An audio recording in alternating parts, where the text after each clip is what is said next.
Tampa Bay Buccaneers' main priorities going into the offseason was re-signing quarterback Baker Mayfield and star wide receiver Mike Evans. Both players had career seasons, and it was very, very important and paramount for the Buccaneers to make sure that they kept the core of their team intact.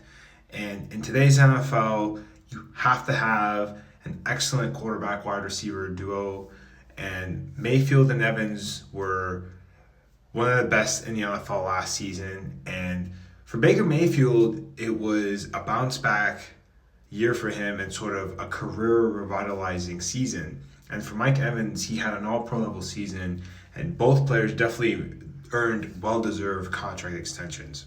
Now, I did separate videos talking about the details of the contracts of both Baker Mayfield and Mike Evans.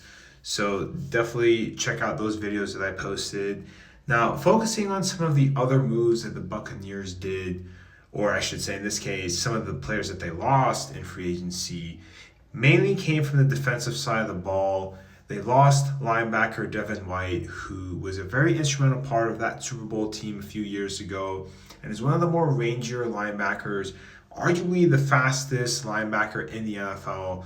So losing him is definitely going to hurt the linebacking core for the Buccaneers. Now, for the Bucs, they had to choose between him and longtime veteran Lavonte David. Lavonte David is the better player, so they made the right decision as far as which player to choose from, as far as who to bring back at the linebacker position. Now, they also lost Carlton Davis at the cornerback position in free agency. So corner was, or the secondary, specifically at the cornerback position, is a position that definitely took a hit on the roster.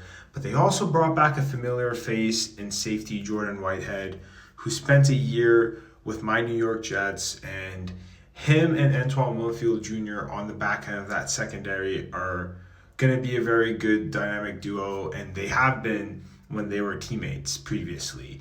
And in the case of Antoine Winfield, he's coming off an all-pro season. Now, I want to hear from football fans in the comment section down below, specifically Buccaneers fans.